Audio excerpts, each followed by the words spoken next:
Welcome in, belly up, have a seat, and grab a drink as we talk some Wingman Fantasy Football.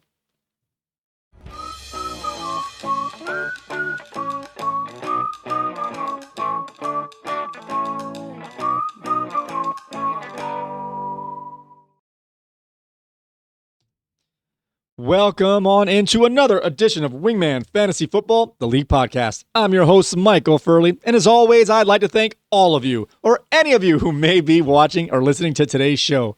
This is episode 166, a week for preview, and it's my great pleasure to welcome back to the bar Mr. Bernie, aka Team B. I'm Cuban B. Yes, Cuban B. How are you doing tonight, Bernie? I am doing all right. All right, Matthew McConaughey, good to have you here. Okay, all right. In this show, guys, we've got a jam-packed episode for you as we will start off by checking the slate of this week's prime time and island games. We'll also check in on some player news and practice reports. We'll check in on the activity of the waiver wire of the Wingman Fantasy Football League. We will preview our featured games as selected by you, the audience, and we'll go over this week's matchups in the Wingman Fantasy Football League. We'll see who's on top of the newest power rankings, and we will also let you in on our starts of the week. We will be graced and blessed with another installment of a fourth and long with Bernie. Then we grab our controllers as it's time to start phase 2 of the Wingman Jam. And if we have some time, we will dive into another mailbag segment. With that being said, before we get any further along, let's make sure that everybody is in the room. Wingmen assemble! All right, now that everyone is here, let's get into some primetime games and island games this week. Once again, this is the last week for a while that we will have no buys, so all the NFL teams will be playing. And we have a different schedule this week. We're a little off, so you got to be ready. On Thursday night, we had the Seattle Seahawks gliding their way down to the desert to take on the Arizona Cardinals at 8:15 p.m. Don't forget, this time we have an early game on Sunday morning, so you got to get up early and check the news. Get a Sunday morning quickie in with us before that first start, as we have the Pittsburgh Steelers will take on the Minnesota Vikings in Dublin. That's at 9:30 a.m. Eastern Time. Then on Sunday night, we have a revenge game as the Green Bay Packers are packing their bags and traveling their way down to Big D to take on the Dallas Cowboys at 8:20 p.m. And then on Monday night, we have a doubleheader. We have starting off with the New York Jets are flying down to Miami to take on the Dolphins at 7:15 p.m. Check your lineups, don't forget. And the Cincinnati Bengals are on the hunt as they head to Denver to take on the Broncos at 8:15 p.m. Before we get into which games catch your eye here, Bernie, what are your thoughts on the doubleheader on Monday night? This is the third time we've done this already.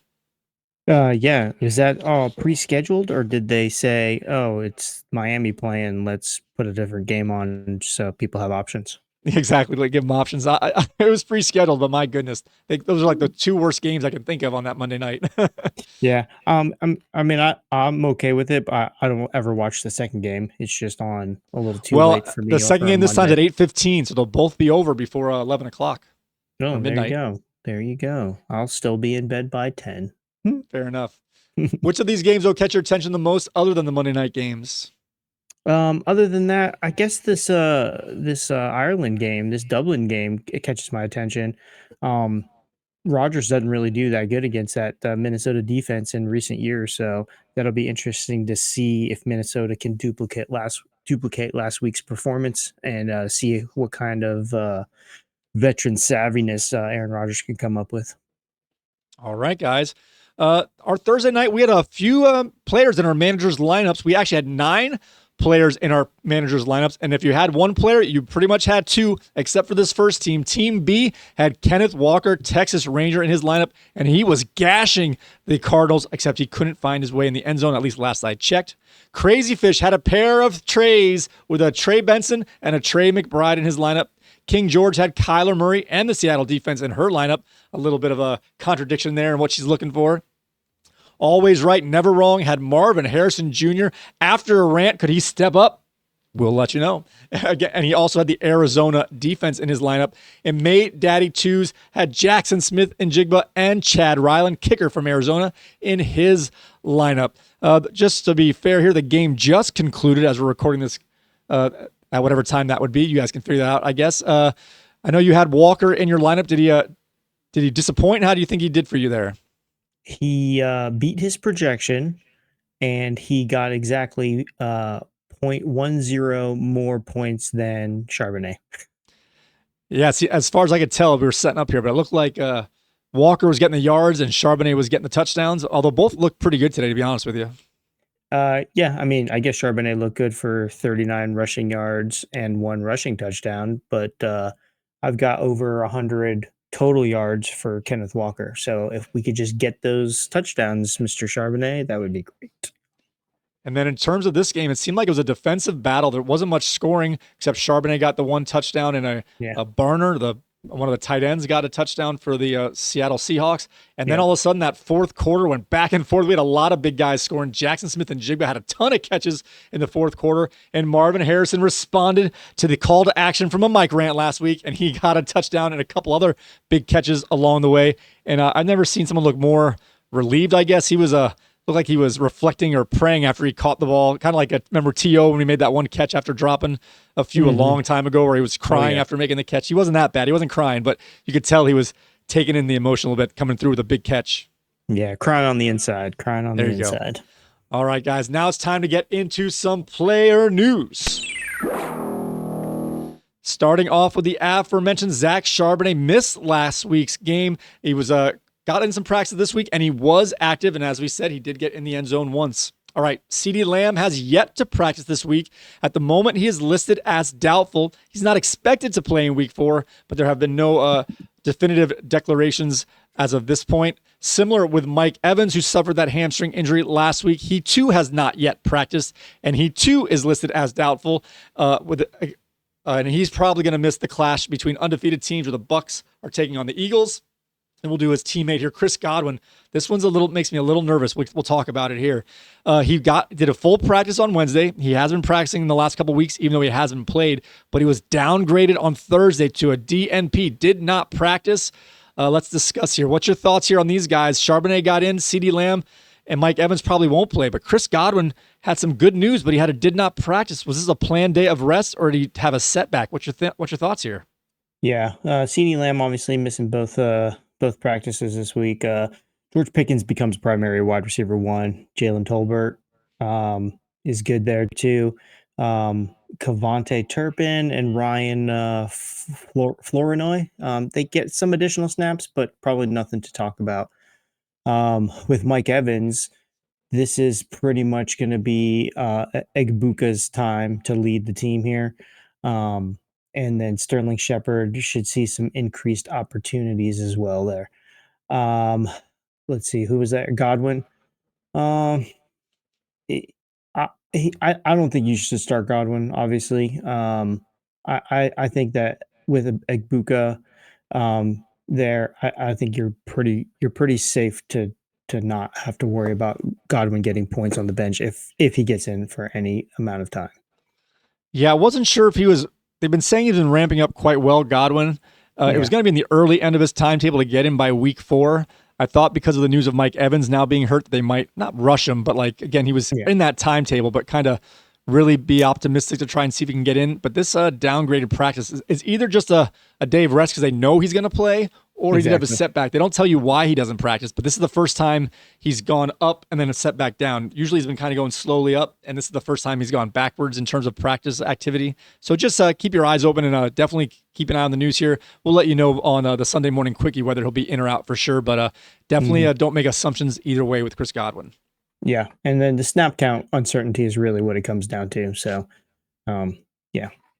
Yeah, even if they're on the field, they might not be in full duty mode here. All right, moving along here, we've got Terry McLaurin, who suffered a quad injury, has yet to practice. McLaurin is seeking alternate multiple options and opinions to determine the severity and or prognosis of the injury. And this quote kind of caught me off guard here. The quote was something along the lines of, as of now, he doesn't need surgery.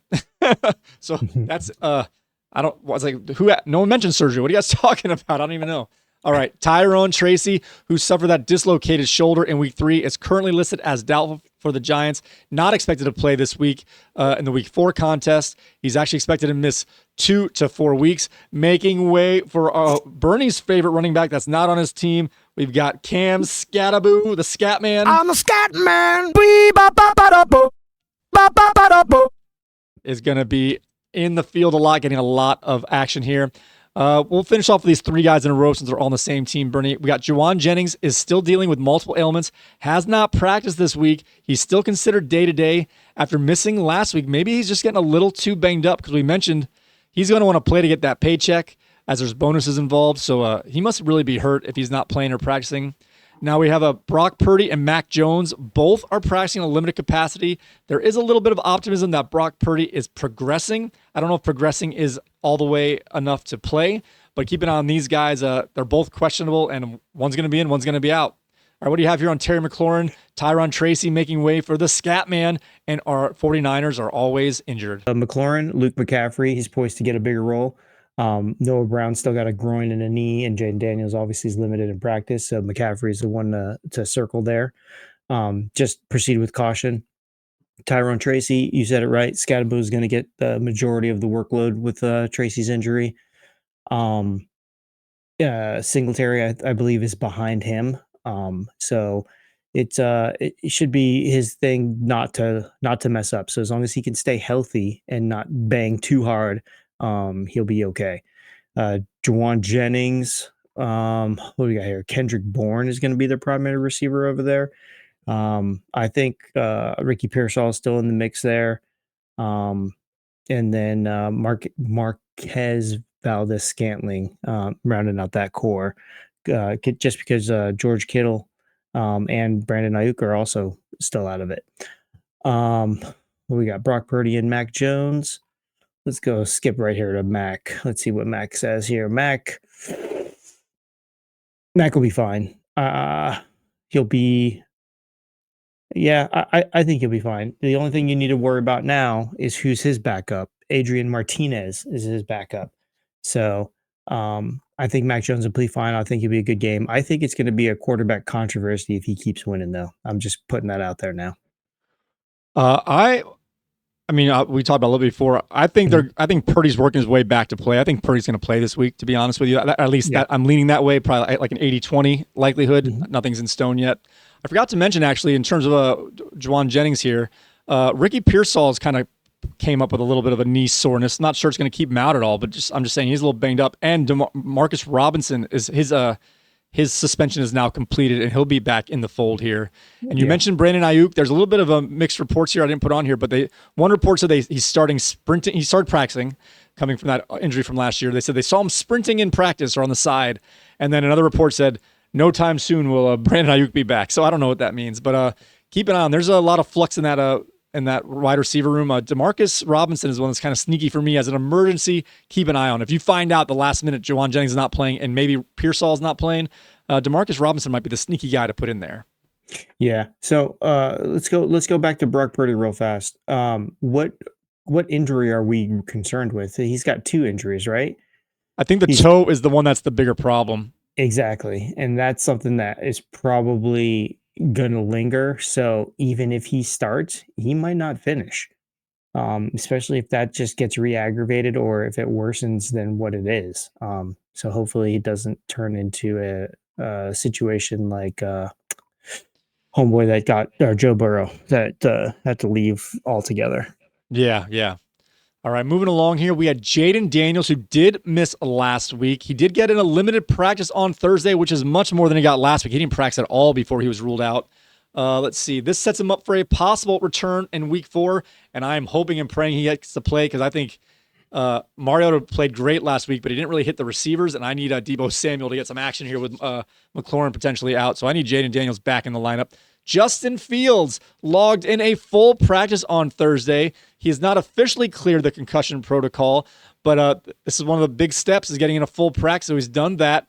And with the Jets having a Monday night game, it gives them an extra day to get through those steps, check those boxes. But it also gives you a little, you the player, not you, Bernie, but you the player out there, a little more trepidation, because you've got to decide whether you want to play Fields on Monday or take a surefire play from another quarterback on Sunday. So it's kind of good and bad. Gives him more time to get healthy, but gives you less options if he doesn't play on Monday night. And J.J. McCarthy, we mentioned it last time, he's already been ruled out, so Carson Wentz is going to make that start on Sunday. All right, we can just stop with these three. Let's stop with these three guys. We'll do Jackson Dart here, so we have all quarterbacks. Jackson Dart, we mentioned again, has been named the starter. The last report I saw said they're getting him a long leash. They expect him to be the starter for the rest of the season. It's hard to make that declaration now, but that's how they're giving the young man confidence. All right, we have some quarterbacks here: Jaden Daniels, Justin Fields, J.J. McCarthy, and Jackson Dart. Yeah, I'm gonna lean for Mariota to continue going. I don't think they need to rush Daniels back, but I think it's ultimately going to be the doctor's call to determine if he's going to play. So I would just stay away from that situation, just like the Mac Jones, Brock Purdy situation. You just don't know. You won't have enough time to figure that out unless you've got both players, and then you're good. Right. But with first came back from an injury, that's too risky. I'm sorry. And then we got Justin Fields. I'd stay completely away from that because it's Monday night, like you said. I would just go ahead and stream another quarterback and see what's going on there.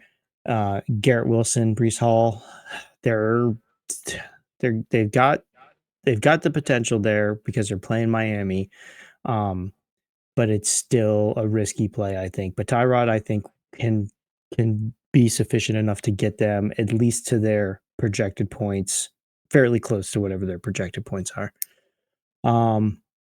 McCarthy, Carson Wentz is going to be fine. He looks like he belongs in Ireland. He's tall, redheaded gunslinger. So he's going to be okay. I think he's only going to get better in Kevin O'Connell's system. Kevin O'Connell's smart enough to make that worthwhile. So I think the assets over there will slowly just creep back up to what everyone thought they would be. And then Jackson Dart. This is interesting. I don't really have an opinion on Jackson Dart. I know that Scatterbo is probably going to get the massive neighbors. The neighbors Dart connection might be a thing. So hopefully he doesn't get happy feet being a young, exuberant quarterback. So if he can stay focused, I think neighbors will be good, and I think Scatterbo will be fine. I think you mentioned it before. I don't have much expectations for Dart, although he's, I don't say hyper, but he's got a lot of energy, a lot of athleticism and stuff. And without them having any scouting on him, that first game might be the one where he does his best work before people start seeing any of his tendencies or parts where he makes mistakes. Yeah. So I don't know how it's going to go. What's that? Yeah, that's what I'm saying. I don't like the matchup, but you're right. I wouldn't want to play him at all. But this is also the only time in a way before other teams see him, he might get a sneaky, run around a lot, gets a lot of rushing yards and maybe a rushing touchdown in there. Yeah, and might as well say it because I'm going to say it every week. This was Brian Daboll's quarterback of choice in the first round. So they traded back into the first round to select him. So if he's a bust because of Daboll's system, Daboll should be fired. Thank you. All right. Are you going to change your team name to Fire Daboll? No, not at all, because I don't care less about the New York Giants outside of fantasy football. Fair enough. I will say here in terms of the Jets and Justin Fields, I'm just saying I've noticed you're like, keep the backup in. They've been doing good. They won last game and stuff. And I'm kind of disagreeing. I'm like, get the starter back in there. But this is the one case where it's different. I want Tyrod Taylor in there. I feel like he's not a better quarterback, but better for Breece Hall and getting some more checkdowns as opposed to Fields, who might run the ball more. Yeah. See, you're looking at it from the fantasy aspect of it. Very selfishly, I admit. Yeah. What would be the best outcome for fantasy value? But I'm looking at it for the team aspect. And I think that's good though. It's good. We both have this view on it as far as what's going to win games. because they don't care about fantasy, and then what is best for the fantasy relevance. So All right, we got some receivers here. This one's a little interesting to me. Devontae Adams was added to the injury report this week. He missed practice on Wednesday with what they're calling a hamstring injury, and mostly we're not too concerned with the Wednesday injury reports because they're usually veteran days of rest. And like we always mention, you got to put something down. But he missed the day on Thursday as well. Now eyebrows are being raised with 2 consecutive missed practices. We definitely have to keep an eye on this if sees availability going forward here. Xavier Worthy fully participated in Thursday's practice for the Chiefs. And we thought he might get in last week, but they were wise, I think, to have him sit out another week. But it looks like he may make his return to the field in week 4 here. We'll stop with those two. And then we'll finish with the last two. What do you think about these receivers here? Devontae Adams kind of popped up on the injury report here, and Xavier Worthy, he's been working his way back, not slowly. He's in the timetable, but he's getting closer and closer. yeah, Worthy I think is going to be good, but still you got Hollywood Brown and Tyquan Thornton over there. So I think they're going to be your go-tos for this next game here. As far as the Devontae Adams, you know more than I do on this one. I don't know what's going on here. I don't know if it's a good thing or a bad thing. Does who benefits if he plays? Is he going to have another good game like he did last week? I don't know. It This was is was last week too much, and that's why he's all banged up. Yeah, I don't know. I mean, he's an older receiver. Of course, I think they're going to give these guys time to rest. Friday's practice is going to be huge. If he misses Friday practice, then I'm really concerned about his availability. If he gets a limited or greater on Friday, he should be good to go here. But still, with the 2 back-to-back missed practices, now you have to pay attention to the Friday report because it's going to dictate the feelings we have going into week 4. Yeah, and it's going to be sketchy at best. All right, we have Ja'Cory Krosky-Merritt has been held out of practice all week with knee soreness. I saw conflicting reports that he was limited on Thursday, and then I went back and double-checked and it said he missed. So I don't know what kind of shenanigans the reporters and or the team's doing here, but the last thing I have here is that he missed the last 2 days of practice, so he's now questionable to play in week 4. And Nico Collins was limited on Wednesday, but he returned to a full practice. Again, probably a Veterans Day of rest, but it's hard to tell for sure. But the fact that he got back to a full practice on Thursday pretty much means that Nico Collins should be good to go. But this Ja'Cory Krosky-Merritt is pretty interesting here. They had a 3-headed monster last week, very different roles, but they all had a piece of the pie in last week's running game for the Commanders. We've already lost Eckler, obviously, but if Merritt is either not going to play or going to be limited, does Chris Rodriguez go from not playing at all to getting the first quarter work to getting half the game split with Jeremy McNichols? What do we got here in Commander land? It's too much uncertainty. It's not even like even if Rodriguez and McNichols split the time, are they going to put up Ken Walker and Zach Charbonnet numbers? I don't know. I don't think so. But they might need to for this offense to do anything. They just got there's just too much going on in this offense for any sort of fantasy value. I would stay clear of Washington offense for the time being. There isn't anything there to get happy about. There isn't any upside there. There isn't any boom. It's just floor games, I believe. And then Nico Collins, limited Wednesday practice and a new knee issue. What's going on there? Stephon Diggs is gone. Collins is the primary target. So who's next up? Is it Derek Singletary? He's also on the injury report. So Texans are just offensively struggling, and you could see that on the thing. Who has Nick Chubb on our team? What do you remember what Nick Chubb did last week? Oh, last week he didn't do much. He finished with 5.5 points. Yeah. I think he had 2 catches for 3 yards, and then he had the 38 yards rushing or something. Yeah, without any offensive firepower downfield, your run game is also going to suffer. So they're just like Washington, I think, at this point. Hopefully this CJ Stroud can find something and make some magic happen. But it's very doubtful at this moment. All right, guys. It's now time to take a look at the activity of the waiver wire for the Wingman Fantasy Football League. This we still had a lot of bids, not nearly as intense as last week here, but we had 10 waiver bids for 8 different NFL players, where only two players received multiple bids this week. The highest priced acquisition this week went to Fire Billy Napier. Jake Ferguson for $7 was acquired by the said Fire Billy Napier, and there were no other bids. You paid too much. Oh yeah. This one was interesting to me. I acquired this guy for $6. Travis Hunter was dropped last week. I don't really want him on my bench, but it seemed like too good of a prospect to not go out there. And no one else put a bid in, Bernie. I put in a $6 bid trying to do like a safety bid to kind of, I could have gotten for nothing. I'm going to put this pay too much here, but I want to talk about Travis Hunter real quick before we go through the rest of the guys, because he's the most interesting to me, whether good or bad. You paid too much. First of all, Travis Hunter being dropped. What did that perk your ears up, or did you not even notice? No, I mean I noticed it. I think it comes down to sheer volume for him and over in Jacksonville. Jacksonville isn't going to light the scoreboard up, so he needs to be on the field a lot, or needs to have higher snap count on offense, because he is on the field. He's just not always on offense. So I think that's the real major concern there with Travis Hunter. I don't think it's a talent thing. I don't think it's a competency thing.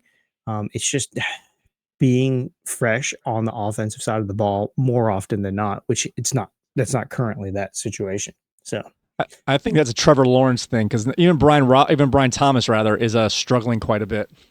Yeah. And so if your offense is struggling in general and you're playing both sides of the ball, I don't know. I mean, it's for me, if he was on my team already, I probably wouldn't have dropped him. I probably would have just put him at the end of the bench and just let him sit there and see what happens.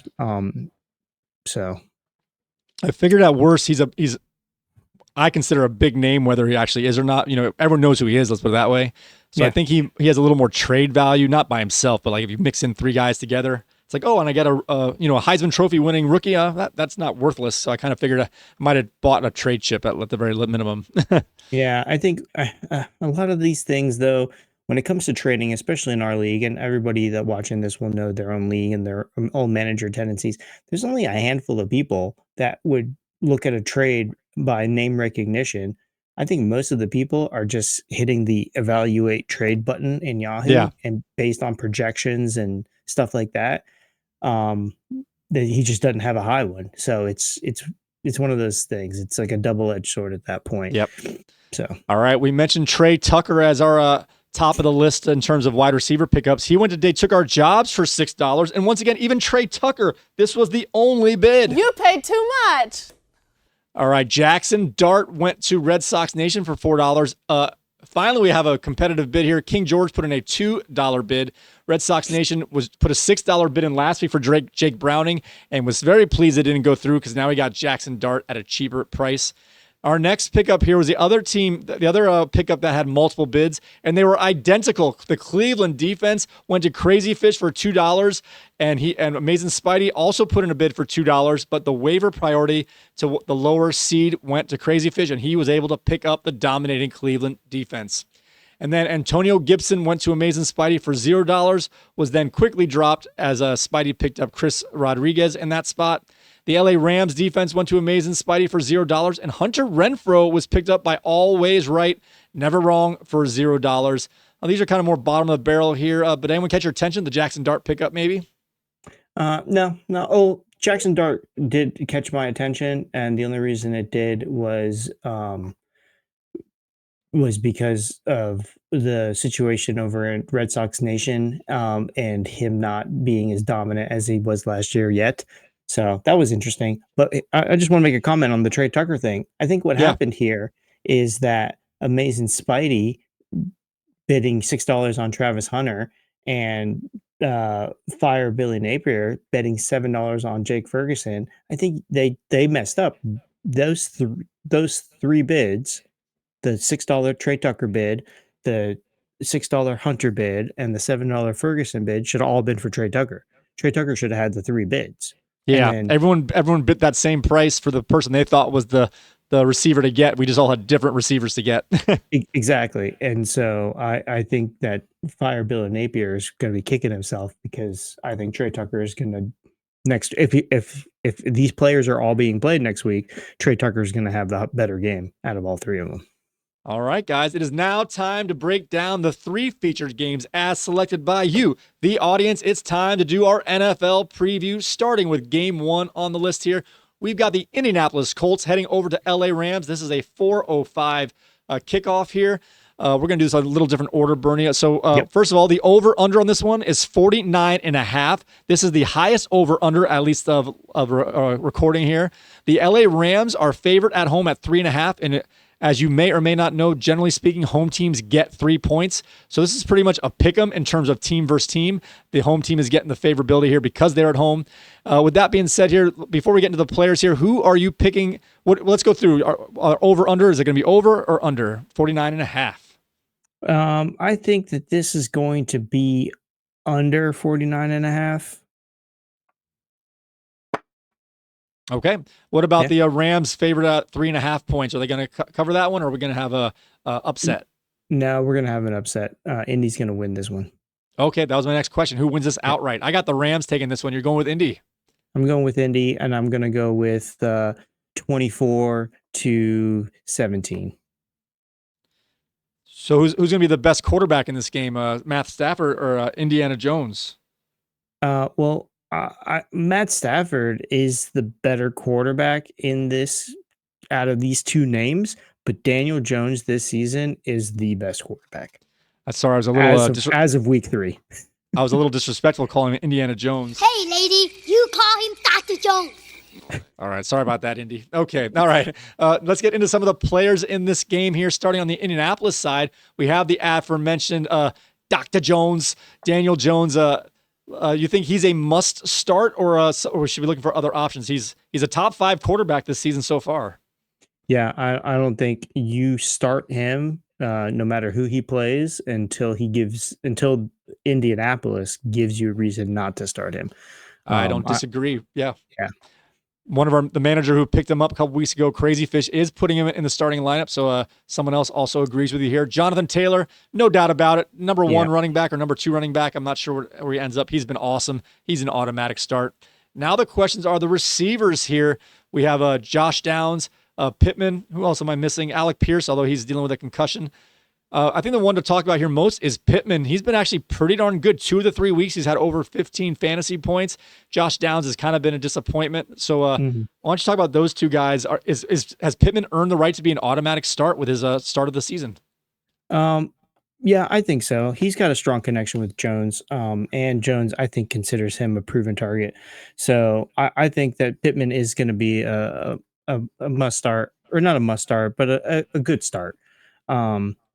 It depends on who you obviously have on your team, right. But I'm starting Pittman in this game, so I think you're good there. Obviously, Jonathan Taylor, like you said, is going to start as well. My next question here is Tyler Warren. Would he be let's put it in 2 categories. If you had to play a tight end, is he a must start in that situation? And what do you think about him as a flex? Because you drafted him in the first round, because they drafted him. It's Tyler Warren needs to be on the field if you have a tight end position. If not, that's a deeper option for a wide receiver. All right, I agree. All right, let's get over to the Rams side of the field here. Matthew Stafford, is he a must start? I consider him a streaming style quarterback in that that 11 to 18 range, kind of depending on matchups here. This is a high over under, and they are at home. Is that enough to make this streaming quarterback tickle your fancy here as a potential starting quarterback? Yeah, but I've got him in that same range. He's in the top 15, but I think he's closer to the bottom end of that top 15 for this particular game. Indy's defense isn't a walkover defense, I think. They've got some issues. The pass rush is their weakness. So I think that Stafford connecting with his elite receiver, who you will say next, is a good start. So we have Kyron Williams has been good, but not great. Is he still earning that automatic start? Let's compare him to like someone like Ken Walker. Obviously, we know what Ken Walker did tonight, but he's kind of in that range, that second round to third round style running back. Is he still a must start? Yeah, I think he's a must start. I think honestly, from what I've seen so far this year, he's probably a little bit higher up on the ranking list than Ken Walker. Just because he doesn't have the Zach Charbonnet like I thought he might with Corum. well, yeah, with Balake Corum. So we'll see. We'll see. I think you start Kyron Williams in this game as well. I think the top three players on each side you're going to start in this game. And Puka Nacua is a no doubter. He might be the number one receiver by the end of this year, especially with the loss of Joe Burrow there and the Justin Jefferson not being as studly here. I think he might be your top receiver going forward. Yeah, for sure. And then Devontae Adams, we mentioned in the news. If he gets in let's just put it this way. Well, if he's healthy, he's been doing quite well. Would he be an automatic start if he's 100%? No, I think no. No, because it's a hamstring. If it's a legitimate hamstring thing, right? He might be in and then he might be out. He might be in, he might be out. It's the exotic sports car that gets a little bit dinged up and then it's got to come out and go to the shop for a couple hours. So Tutu Atwell might be a little deep threat, long sleeper option. All right. So, okay, let's move to our next game here. Game number 2. This one's the Chicago Bears at the Las Vegas Raiders. This has a kickoff at 4:25 p.m. on Sunday. This one over-under is a healthy 47.5. The Chicago Bears are favored. Is that right? The Chicago Bears are favored on the road at -1, -1. I think that was changing back and forth as I was going. So if you have a different number, you can let me know. And then, so let's start here. Over-under 47.5. Do we think this game's going to go over or under? I want to say over, but I can't because I didn't say over for that last game. I'm going to say under, and I'm going to say under based on Las Vegas' performance more than likely. Yeah, I think the Bears can hold up there, and I think they can. They're not an automatic team, but they've had some good offensive output so far. Now it's about consistency, so there's no guarantee, but we've seen that they can do it. The Raiders are just not quite finishing drives with touchdowns quite yet. I think they have the talent to do it, as we'll see later in some of our selections here. But this all comes down to the Raiders. I think the Bears are going to put up their 23 points or so, 23 to 28 points. I just don't know if the Raiders are going to play along or not. That's the only question. So if you think the Raiders are going to keep this game close, then I say go with the over. If you think they can't, or I would say the under. Chicago here, I had a favored at -1 in case unless that changed. Let's just do a pick 'em here. Yeah. We'll put this together. Who do you think is going to win this game? I think Chicago's going to win this game. I actually picked the Raiders for this one. I'm going with the home team on this pick 'em. You're going for the home team. All right. Recent struggles, man. They're a vulnerable home team right now. So, but yeah, I don't disagree, but you forget that Tom Brady's already been in the meetings. He knows what the Bears are going to do. Yeah, but they're being manhandled in the trenches there. Gino can't doesn't have time to make good decisions. All right, let's get to some of these players here. Are they must starts? Maybe streamer type starts, or let's avoid these guys. Caleb Williams, 2 of his 3 games have been awesome. He had 29 points last week in terms of fantasy. I forget what he had the first week, 26 points or more. I think he had one dud against the Detroit Lions, if I'm not mistaken. So again, with them, it's about consistency, but he's showing he can do it. So yeah, we have Caleb Williams. He's on your team. You have some choices here. Last week you picked wrong for the first time. It's going to be a tough choice for you all season long. You have 2 quality quarterbacks. Who are you starting, Caleb Williams or Jared Goff? I haven't made the final decision yet. Okay. I'm gonna lean to Jared Goff, but I might put Caleb Williams in at the end of the day. This is a tough one. So it's going to be a last minute decision for me. I don't think I'm going to go wrong either way. I might be asking for, 5 or 6 more points between the two. You know what? As I'm thinking about it, I just realized Detroit's playing Cleveland. I think in terms of your particular 2 guys, I think Caleb Williams is the easy choice in my opinion. I'm not trying to sasabotage him. In my opinion, that Cleveland defense is too stout. Yeah, it is the easier choice, but can you sit raw talent like Jared Goff. Like he's just that good. Like the Detroit offense isn't going to stop. Even when they get stopped, they're still going to go. They're going to go. There's going to be fourth down conversions. There's going to be, you know, the nonsense trick play that we thought would have went away with Ben Johnson, but it didn't. There's going to be stuff that happen in there. So I have confidence in Jared Goff, but Caleb has shown that he can put up the numbers, especially with his receiver core there. All right, we got a couple guys that are people that you should definitely consider starting, but they're not automatics, at least not in my opinion. We have DeAndre Swift, who's been a little more involved in the passing game, which I like to see, but he has been giving up some snaps and rush attempts to Kyle Monangai, but Monangai has not taken full advantage. Swift is the better of the two backs at this point, even though it looks like they're trying to find a way to get another running back to split some carries with him, but Swift is the better back. What's your thoughts on Swift's starting viability here? No, I would personally sit Swift. I think it's going to be, it's too questionable for me to have him. He might break one or two, and then get you to like 8 points or 6 points. But I don't think he's going to get into the end zone. I think that they'll have different plans getting in the end zone. Just to have a little bit of either or so we can kind of figure out where Swift might fall here. I don't know if this is the best comparison, but I just want to pop my head here. Would you start Swift or Breece Hall if you had a 1-to-1 choice here? I'd probably start Breece Hall over Swift. Okay. Is there someone else you can think of that might be like a kind of tweener choice here that maybe we can help our viewers decide if Swift over another player? I would start Montgomery over Swift.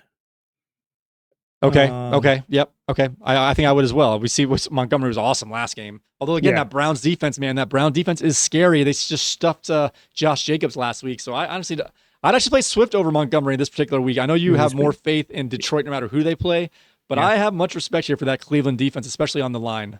There you go. Questions to be had. All right, we have a battle of receivers here. The elder statesman, not even old, but DJ Moore here is on your team, and I know you started him last week, and you probably thought you at the end maybe shouldn't have. And Rome Odunze has been the clear-cut fantasy favorite, if not the number one receiver on this team. How would you rank these two guys, Moore versus Odunze, just straight up? Well, right now, Caleb has got the better connection with Rome, so I think Rome is going to put up a higher fantasy total than DJ Moore. I think DJ Moore is a better receiver, but I think the connection that Caleb has with Rome is better than he does with DJ Moore. But I think at a certain point, the coach is probably just going to have to put his foot down and go, look, we're drawing this up for DJ Moore because he's elite. You need to run the play to DJ Moore.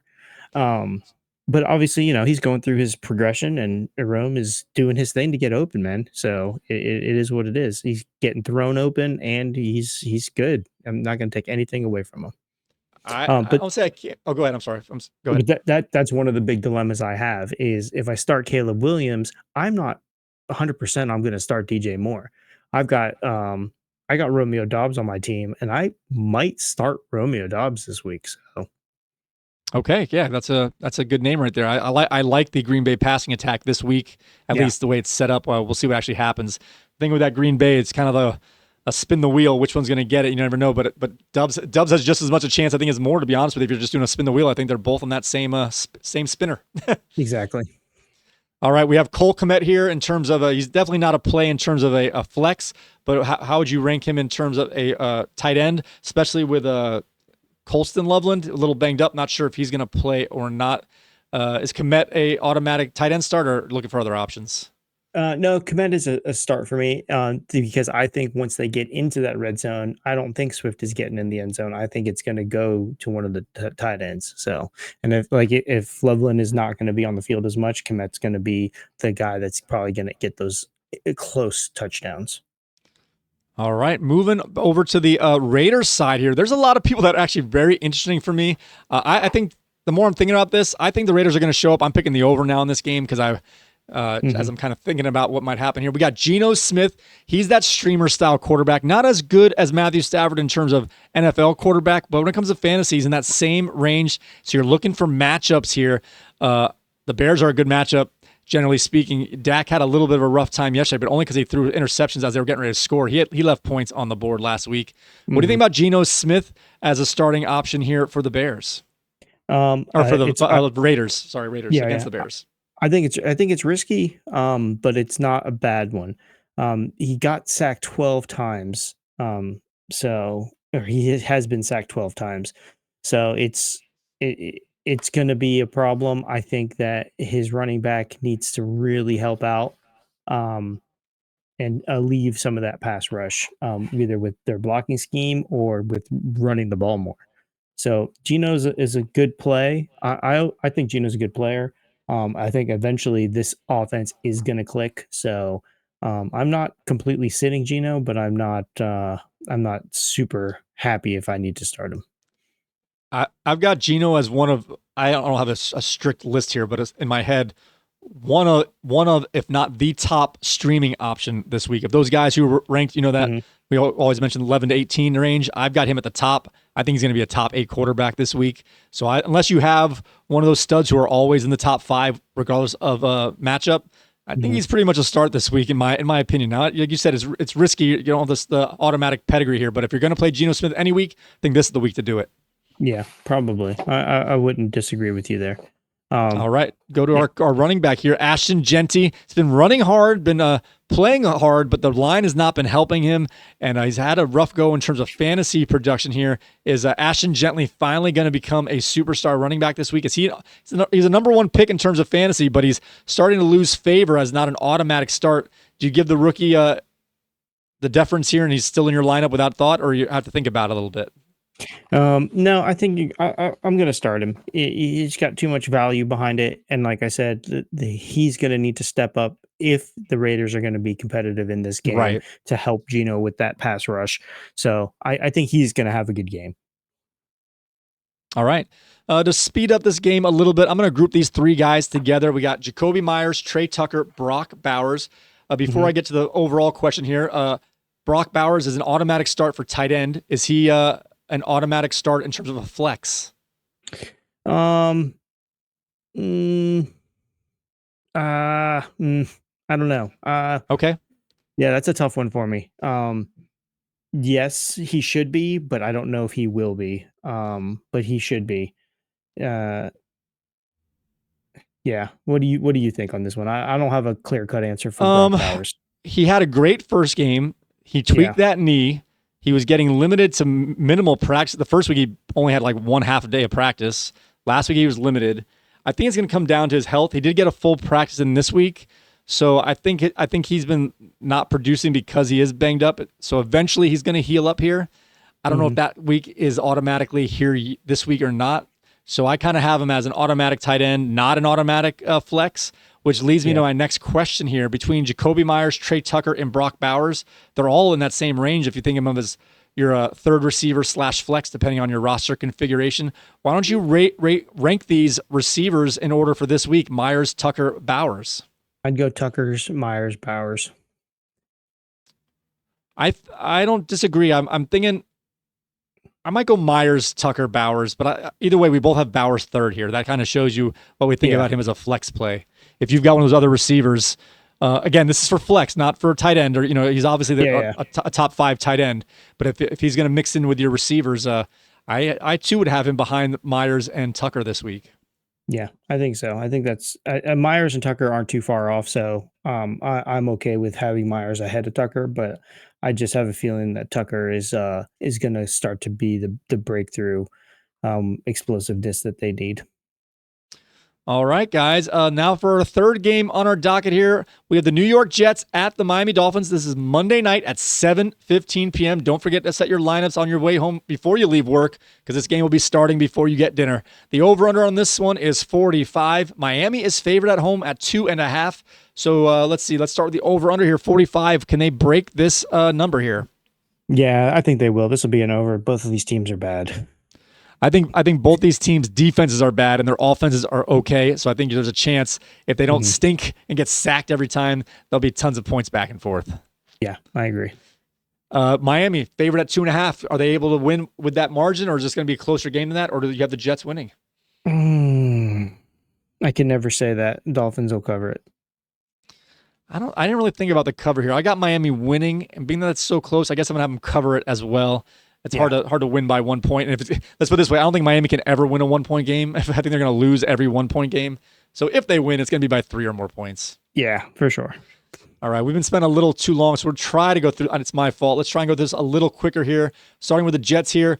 QB, are you depending on which one's healthy, are you avoiding the QB no matter what, or a Fields play, you're going to try and play him? What's your thoughts on the Jets QB? No, I'm avoiding the QBs in this game.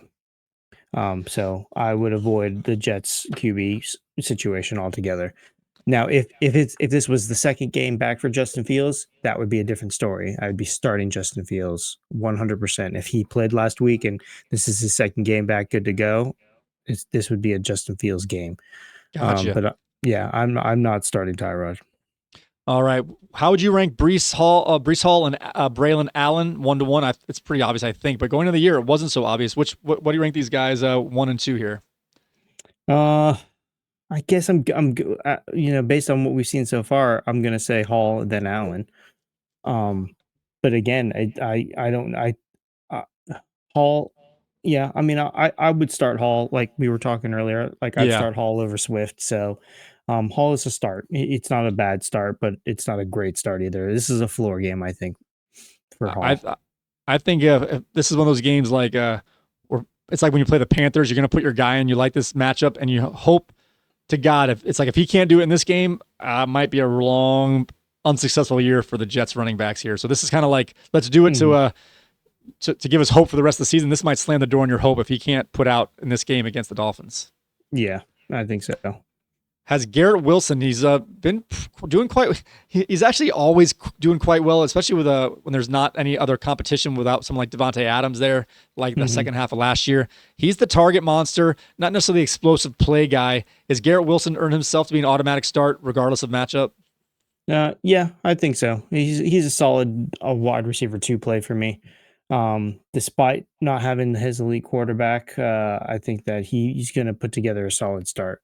So I think he'll be okay. All right. In terms of tight end, we have the rookie Mason Taylor for the Jets as he worked his way up into that, 6 through 12 tight end, or is he still someone just avoid right now? Yeah, I would avoid that. I don't think you need to go any further than that. All right, let's go to the Dolphins side here. We have Tua. I consider him one of those streaming guys as well. I'd probably play. I don't know if I'd play him over Stafford. He's in that same range.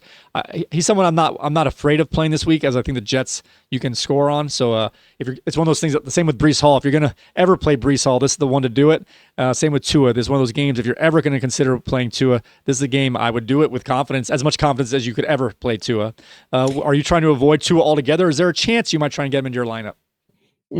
There's a chance if it's streaming and I had like Jaden Daniels and I wasn't sure if Jaden was going to start. Right. I'm not, he's too far down. He's more set if you're in like a 2 quarterback league, then it might be a little bit better feeling for you. But as far as this goes, even in a 14 team league, I think you've got better options.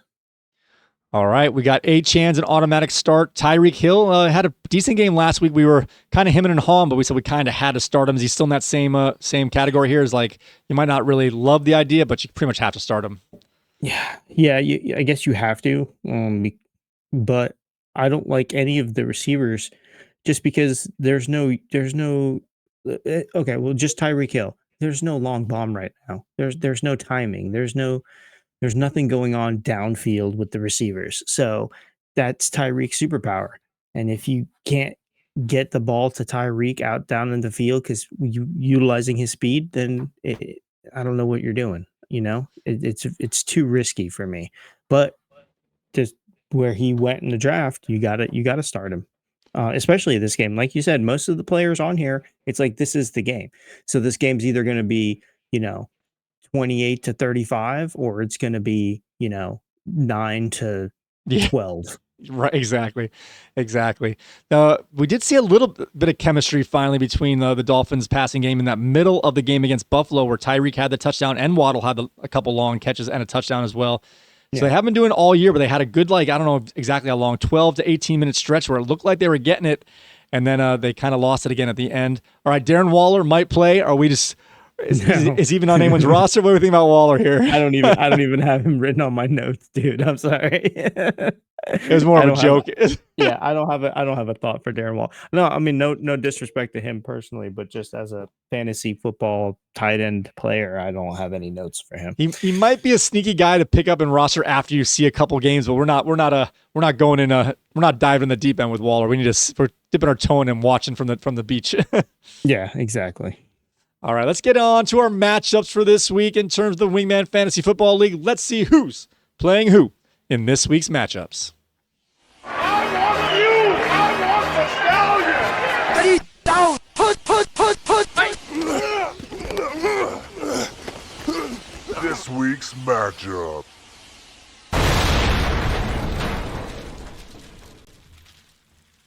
All right, well, let's go through these as fast as we can here. Starting off with Michael's Amazing Spidey. Got his first win last week. Comes into this week at 1-2 up against Brian's Under 40, who's at 2-1. What are the big matchups in this game that are going to sway the outcome in this one, Bernie?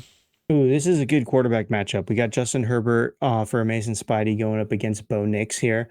Both projected at over 18. Justin a little bit higher, close to 19. So I really like this matchup. But then we move to Nick Chubb against Ashton Genty. And I think that is going to be a Genty all the way. Will he make up enough points for the Devontae Adams questionability on that same team? So Bo Nix, Ashton Genty, and Devontae Adams for I'll take under 40. And then we've got Herbert, Chubb, and AJ Brown for Amazing Spidey.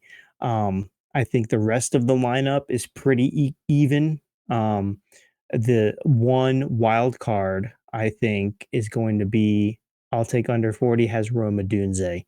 That's ouch. That's the wild card in this matchup here.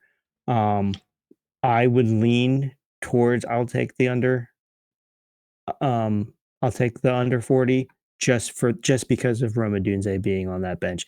But Devontae might not play. So it's going to be a close one. I will tell you, I'm 50-50 between my two quarterbacks. I might end up putting Drake May, and I'm not sure. I kind of got to think it through a little bit. And I'm also... I'm sorry. Do you realize they're playing Carolina, and Carolina has the only shutout of the season, and I know that's the thing, but it's Atlanta like into the red zone? Yeah, was that an Atlanta problem? That's why I'm nervous. But Mhm. I can't be afraid of Carolina's defense. That sounds ridiculous. That just sounds ridiculous. Well, no, I think it's easier to say you can't be afraid of Carolina's offense. It's a little bit harder to say defense after that performance. I mean, that's an NFL team on the other side that you shut out and not even let them in the red zone. That's big time. I will also say in terms of Nick Chubb, which that James Conner injury was, put me behind the 8 ball here. If I find out Ja'Cory Krosky-Merritt isn't active, I'm putting Chris Rodriguez in that spot. We're going for it. There you go. There you go. All right, our next game on the docket here. Oh, this is a big game for the kind of weird way here. We got Paul's Cubert Rage at 0-3 up against Andrew's Crazy Fish also at 0-3. Thankfully, one of these teams is going to have their first win of the season, but unfortunately, one of these teams is guaranteed to be 0-4. Oh, that's going to be such a tough hole to climb out of. What do you have on this battle here? Well, I see on Crazy Fish's side, he's got Danny Diamonds. I think the media is calling him now. Oh, geez. Yeah, I know. You got too many nicknames, bud, but I love you. So DJ is on that team. But on the other side, I see somebody that I really like, and his name is Fat Keenan Allen. He might be the difference maker in this game. We got Carson Wentz, Christian McCaffrey, Keenan Allen, Jordan Addison on Cubert's Rage. He's putting Addison in right away. He's putting Addison in first game, huh? I think this lineup here is really good, but I think that it could all be negated by Daniel Jones putting up a 40 burger. All right, let's get to our next game here. The newly renamed Ben's Fire Billy Napier at 1-2 up against Corey's May Daddy 2s, who's at 3-0. What do you have on this particular matchup? Ooh. He could go back to Mac Daddy 2s because it looks like he's starting Mac Jones as of right now against Jordan Love. Based on quarterback alone, Ben's Fire Billy Napier should win this game outright. I don't even need to look down the rest of this roster here. Jordan Love is going to have a killer game against Dallas. So I think we're good to go here. Bill Napier comes out with another win. All right, this might be our biggest matchup in terms of successful teams here. We've got Alex's Day took our jobs at 2-1 on a 2-game winning streak up against Jeff's Always Right, who's 3-0 on a 3-game winning streak. This is going to make a big difference in terms of standings here and who's going to be the better team going forward. What do you have on this matchup? Yeah, this is a good matchup too. We got Baker Mayfield going up against Patrick Mahomes. Baker's got a little questionable by his name, but I'm not worried about that. But the DeAndre Swift is also on that team for They Took Our Jobs. So that's a little concerning. I'm going to lean towards. Oh, this is a tough one for me. I'm going to lean towards a tie.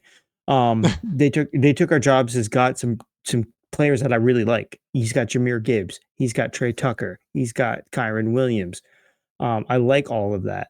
But on the other side, there's just solid play by Mahomes, Jacobs, Nakua. So it's going to be, and Marvin Harrison, who came out with a 15-pointer here. I'm going to lean towards Always Right because he's never wrong. Very good.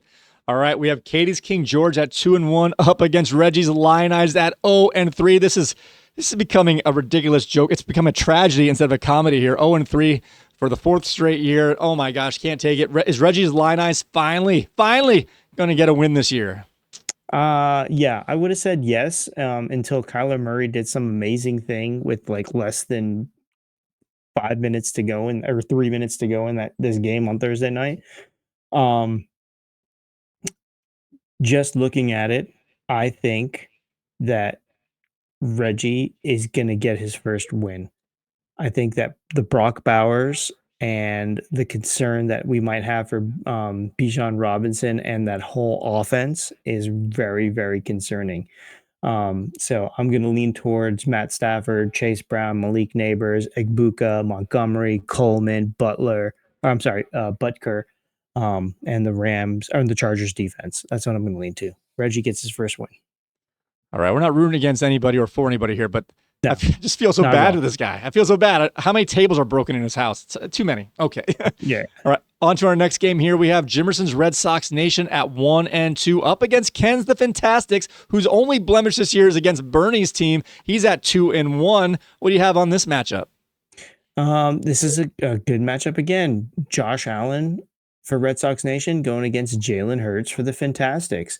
Josh Allen is playing the New Orleans Saints. Will Josh Allen be playing in the fourth quarter? That is the question. That is the question. That is the question. He could have put up a lot more points and he didn't. And that cost Red Sox Nation the match outside of Minnesota putting a whooping on somebody. This is another close one. And just so we know, guys, all of these games are going to be close games. I think just looking at these players, this is the first time I see it. But when we go into this segment, I just want to be fresh because I know everybody's changing their stuff around. These are all close. So if I pick your name, no disrespect if I didn't pick your name. Sometimes I just go off a feeling. I have a feeling that Red Sox Nation wins this game. Saquon Barkley, Josh Allen, Michael Pittman, Amari and Hampton is coming alive. So I think it's going to be good. The only concern I have for him is his defense. Pittsburgh defense is not doing anything right now. Get them out of there. All right. Our last game on the docket is Bernie's Team B. I'm Cuban B. Yes, Cuban B. At 3-0, our first place team in terms of record, our first place team in terms of points scored, up against Nick's Waddle away at 1-2. Are you going undefeated this week, Bernie, or are you going to finally get a loss? No, I'm winning this one straight up, bud. This is an easy one. Not too easy. I'll give you my rundown here. As of now, Goff, possibly Caleb Williams, Ken Walker, St. Brown, DJ Moore, possibly Romeo Doubs, Jonathan Taylor, Zay Flowers, Chris Boswell, Minnesota defense. He has Lamar Jackson. He has George Pickens, I guess. My concerns is that he's playing Ramondre, I put the ball on the ground, Stevenson, and he's playing Tyreek Hill. Tyreek is boom or bust right now. There is no middle of the road.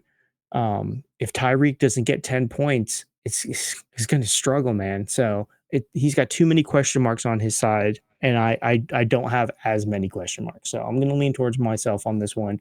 Team B takes the win. Sorry, Wait 11. All right. Hey, don't apologize if you're that good to let everybody know it. Then you are that good this year. So good luck to you. I want you go undefeated and you just beat everybody else so I can have a chance to get that 7th seed. I'm just playing for number 7, man. There you go. All right, guys. It is now time to take a look at our updated power rankings.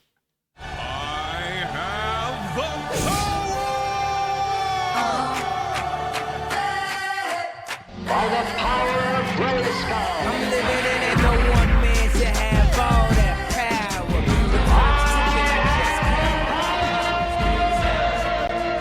Wingman Power Rankings. All right, I'll just run through this real quick if you don't mind. At the top here, Bernie is number 1. No more tie at the top, but we do have a tie between 2 at the 2 spot with May Daddy 2s and the Fantastics are at the top 3. The bottom 3 here is Lion Eyes in 14, Fire Billy Napier in 13th, and Amazing Spidey crept from 14 up to 12. Once again, we do this by 4 criteria here, equal weighted. It goes from your record, so a 3-0 team has the highest ranking points. Also, your wins against, not a wins against, but like your score per week. So Bernie's at the highest score 2 weeks there. So he has the highest rank in terms of points over everybody. And then you also get, let's see, what's the other one here? I missed the other one. And your projected points going forward. I forget the 4th one here. But anyway, you take those 4 things together, you add them all up, divide by 4 here, and we get the rankings here, power rankings. So it includes points scored, overall points scored, overall points per week. That way, like, for example, if you're the overall number 1 in points, but you got it all with one super week where you had 250 points, you're not going to be as good if you get 120 points every week like Bernie's been doing. So Bernie is on top for the second straight week on top of the power rankings. So Bernie, you are controlling this thing in every dimension. All right, let's get into this week's starts of the week. Bring it in. Take a knee. Who wants in? Oh, pick me! Oh, I know, me! All right, son, don't let me down. You're in. Wingman Fantasy Football. Starts of the week. All right, guys, we are not afraid to let you know of our successes and our failures. We're going to do a quick review of last week's starts of the week and see how they came through. Going into last week, we were 4-7 as a show, where I was 3-3 in my starts of the week picks. Bernie was 1-4. And last week, Bernie's starts of the week was Mac Jones, Blake Corum, and Cedric Tillman, quarterback, running back, wide receiver. Unfortunately, Mac Jones, not too bad, just misses projection by a point, but that is not a green here. He's got a red for Mac Jones. Blake Corum, he went with the low score, expecting a little more points out of him, but he did almost double his projection, Bernie. So you're going to get that one as a win, even though it didn't help you guys win your weeks, but he was a better player than he was projected to be. And Cedric Tillman, in that a slugfest with the Green Bay Packers, only got half of his projected points. So unfortunately, Bernie, you were 1 out of 3. You were 1-2 last week in your starts of the week. My starts of the week last week was Dak Prescott, projected at 19.4, came in under at 16. That is a negative for me. But I had Jordan Mason, who had 10 more points than his projection. He scored 23.6 over his 13.6 projected. And George Pickens came through with a touchdown, getting 15.3 points, while he was projected for but he was projected for 11 points. So last week I was 2-1. Bernie was 1-2. Our new total as a show is 7-10. I've broken 500. I'm now 5-4, and Bernie is at 2-6. What are your quick thoughts on last week's starts of the week and your success rate here, Bernie? I have a mind of a goldfish. I have already forgotten it because I'm never doing that again. I'm gonna go ahead and just pick some middle of the road people and stop reaching. I'm not gonna reach. I understood the strategy. Let's try and see if we get some guys with low numbers and see if they crack a touchdown. You're going to look like a genius, but they did not happen. No, it did not. All right, let's look at our starts of the week for week number 4. Bernie, why don't you start us off with your quarterback start of the week? All right, starting off, I've got Mr. Bo Nix, currently ranked about quarterback 13. Maybe. I think he faces a Cincinnati defense. It's got a favorable matchup for the quarterbacks. He has significant improvements over last season, so he's jumped up a pretty good, and he's developing excellent chemistry with his receivers. So I think this is a bounce back week for him. I think he's going to go ahead and tear it up this week. All right, I have him projected here at 18.2, so not a low number, but a modest number. If he can have 250 yards, 2 touchdowns with a few rushing yards mixed in, he should be able to beat that. All right, my quarterback start of the week, I'm going with the streamer I said is my favorite streamer this week, Geno Smith versus the Chicago Bears. After last week's game against the Dallas Cowboys for the Bears, they actually improved on their defensive ranking here, but they still give up the 3rd most point to the quarterback position. Last week was a home game. This time they're on the road. Geno Smith is my quarterback start of the week. Ooh, projected at 19 points. That's a pretty high point number there, bud. I know. A little higher than I'd like to go against here, but I think he's going to have a good game. Yeah, I hear you. Right. Who's your running back start of the week? I think he's going to get a good game. Hopefully he can pass a touchdown to my running back, Ashton Genty. Ashton is just due. He's due up. All right. He needs to have the opportunity to get into the end zone just so he can feel that. Maybe a little passes out of the flat from Geno. That would be nice. So Ashton Genty, let's get you on the board. Currently at a 13-point projection. So are you picking all the people that I'm playing against because you're trying to do something, or is it just that I'm playing against teams with good matchups? No, I didn't even look to see whose team these people are on. So I don't like this. Well, maybe I should. With your record, maybe I'm in good shape. You picking the guys I'm playing. No, clearly, I can only pick the players on my team to do good. Nobody on my team I can't pick for not. I can't say that word. Sorry. That's okay. All right. Now for my running back start of the week. I was going back and forth, but I settled in on J.K. Dobbins versus the Cincinnati Bengals on Monday night. The Bengals give up the 2nd most points to the running back position, including the monster game given up last week to Jordan Mason.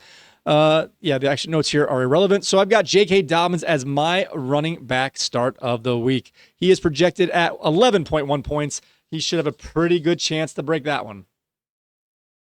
Yeah, I think so. I think that's a good pick as well. I like JK this week. All right. My receiver for this week is Mr. Keenan Allen. That's right. The svelte Keenan Allen.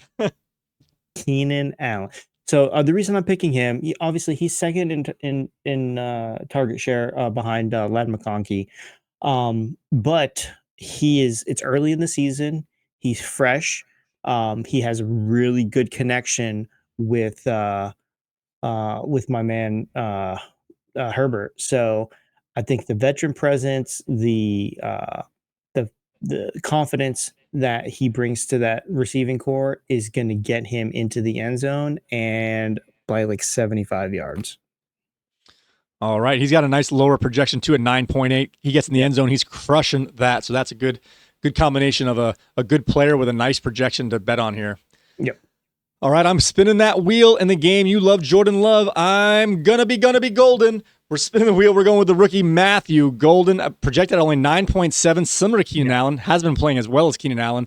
But the Dallas Cowboys, now they give up the most points to the wide receiver position, and I think the rookie's finally going to have that game. You picked Ashton Genty as your rookie rebound guy, and I'm going with Matthew Golden. I think that game is going to be big. So Matthew Golden is my receiver start of the week. Yeah, somebody on that receiving core is going to have a big game. So hopefully it's your guy. If I put Romeo Dubs in my lineup, hopefully it's him. All right, guys.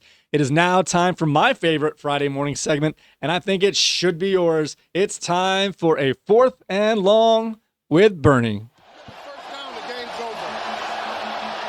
Go for it. This measurement could determine the Giants' It is season. time for 4th and long. With Bernie. All right, guys. I can't see myself in the monitor, so I'm just going to start talking whether that thing's up or not. Okay. I'm going to keep it quick this week. So what are we here? What are we here talking about? We are here to talk about one of the biggest mismatches in sports. It is the NFL's mobile app versus their bank account. That's right. I said it. The NFL just posted a record revenue of $13.8 billion in national revenue for 2024. Total league revenue eclipsed $23 billion across the 2024 fiscal year. The average NFL team is now worth $7.6 billion. That's billion, guys, with a B that we're talking here. Media rights deals generate $12.4 billion annually. It's a monster. It's a monster. Meanwhile, their mobile app is getting roasted harder than a turkey on Thanksgiving. User reviews complain about freezing, fails to load, takes a very long time to load. One frustrated user wrote, "First time I've ever rated an app this low, and the first time I've ever written a review to complain about an app." Samsung users report black screens when streaming with "oops, connection interrupted" messages. Now, the NFL app has a 1.4 star rating on consumer review sites, with users mostly dissatisfied. What does this all mean? This is like having a Ferrari with shopping cart wheels. Here's the thing. In life, it's just like the NFL. Having all the money in the world means nothing if you can't execute the basics. Okay? Speaking of execution here, let's talk about Trey Tucker. Just exploded for 8 catches, 145 yards, and 3 touchdowns last week. But good luck streaming his highlights if you're relying on the NFL app. Meanwhile, Jordan Love is a perfect 3-0 on Sunday Night Football when the Packers face Dallas, and the running backs like James Conner and Najee Harris are dealing with injuries. Your fantasy lineup might be more reliable than the app trying to show you the games. Bottom line is here, the NFL makes more money in a single day than most small countries see in a year. Yet the app performs like it was coded by a high school intern during his lunch break. Or her lunch break.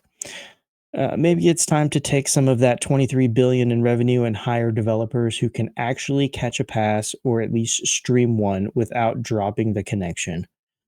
All right, that's it, guys. That's your 4th and long reality check. Sometimes the richest teams still fumble the simplest plays.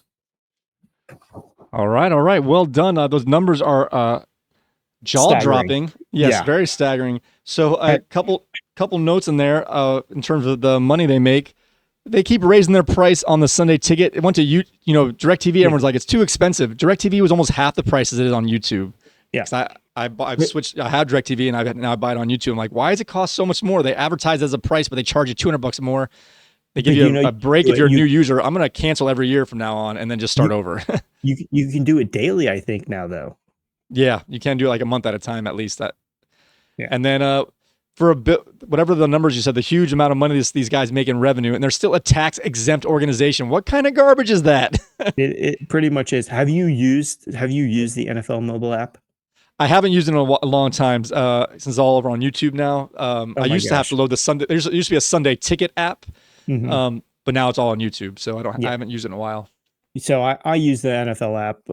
I watch some of their shows. I watch some of their clips and stuff. I use it to watch games that I missed. I can watch them fast. I can watch all 22 film. They got a lot of good stuff on it. But when I open the app and I can watch any game as long as I'm watching it on a mobile device. I don't have to worry about any blackout things for, like, if I try to do it on my TV, I can't always watch a game, but on my mobile device, I can. Okay.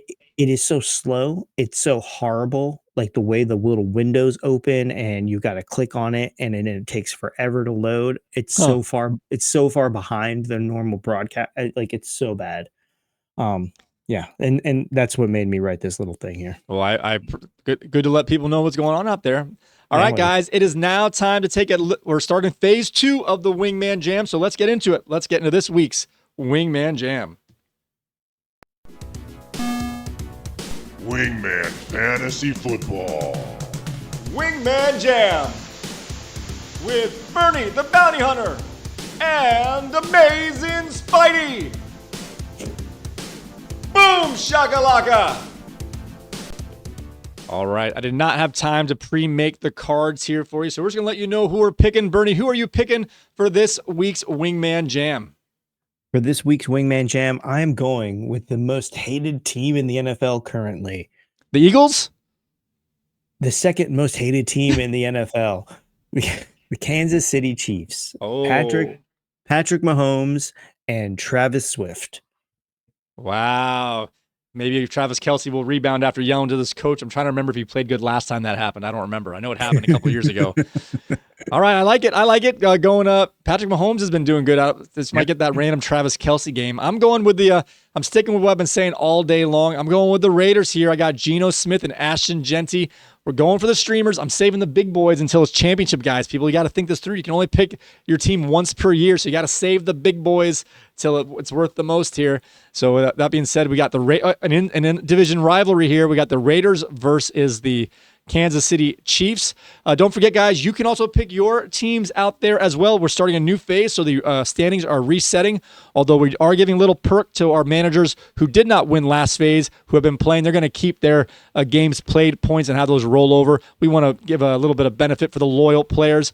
But if you guys show up now and start your numbers here, and if you don't make the Showcase Showdown, your numbers will roll over for the next time, and you'll have a better chance to keep making these have better outcomes here. All right, let's get a look at this week's mailbag. You've got mail. You've got mail. Wingman Fantasy Football. Mailbag! All right, this one comes in from Mike. It says, "Hey, Wingmen, I've noticed that the timestamps on the YouTube videos, but I just noticed that there are chapters on Spotify as well. Do you guys make those?" Well, I will tell you this. Bernie, for the most part, does the chapters timestamps on the YouTube shows here, and we appreciate that very much. Thank you, Bernie, for doing that. No but problem. I did, in terms of Spotify, no, we don't make those at all. Those are, if you're dystopian or whatever, we're not really fans of AI, but this one is actually quite impressive. I'm not going to lie.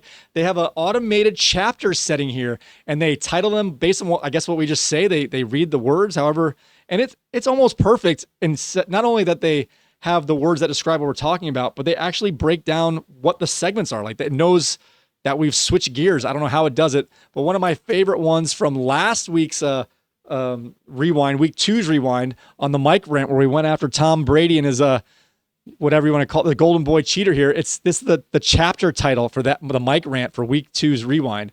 Mike unleashes a fiery rant on Tom Brady's cheating. I didn't write that. Some AI algorithm wrote that. How perfect is that? I think that's pretty impressive. I've been sending screenshots to Bernie. I can't do it all the time, but they're pretty impressive how they there's some typos in there. They might spell some words wrong because we have some slang in there, but for the most part, it's pretty impressive. Yeah, I agree. It is pretty impressive. That means that these AI things are watching our show. But that's pretty. I wish they would subscribe and leave a comment. That would be great. Very good, yeah. And just keep it on loop. Just keep it going. Just keep it playing. All right, guys. If you're listening right now, this is the segment where you subscribe and leave a comment. Oh, AI. yeah. All right, let's see if we can do this. In this segment, Spotify's AI subscribes and becomes the #1 fan of Wingman Fantasy Football League. Yeah. All right, let's see what we get on the automated chapters next time. All right, guys, thank you so much for joining us. Don't forget to go to our website on your Sunday morning. Bernie, you got to go early on Sunday this time, as we have a game at 9:30 a.m. Eastern. Go to wingmanfantasyfootball.com. There you can get the aggregated news, the inactive list. You can also see a YouTube clip of our latest show posted there, as well as Twitter feeds and social media posts from prominent reporters and NFL accounts. So go ahead and go to that site. It really is very helpful, at least in my opinion, especially on those game days. I also want to thank you all so very much for watching and or listening to another episode of Wingman Fantasy Football, the League podcast. You can find us on all of your favorite podcasting platforms. When you're there, guys, go ahead, leave a 5-star review, leave a comment about the AI listening bot, and let them know what you think there. And if you want to see these beautiful faces, I don't think we glitched too much today, Bernie. I'm pretty excited to look this one back. Hopefully we did better. But if you want to see if we did or not, go to our YouTube channel at wingmanfantasyfootball.com/YouTube. When you head over there, guys, do me the favor. Hit that like button, subscribe, hit the notification bell, and leave a comment, and we'll get you in our next mailbag segment. Also, in that comment section, you can go ahead and let us know what Wingman Jam team you're going to pick, which tandem from which NFL team, and we'll put you in our list to keep track of the standings. All right. With that being said, guys, may your glasses be full, your mugs stay frosty. And remember to grab the reef when all duck diving fails. Very good. All right. Good luck this week, guys.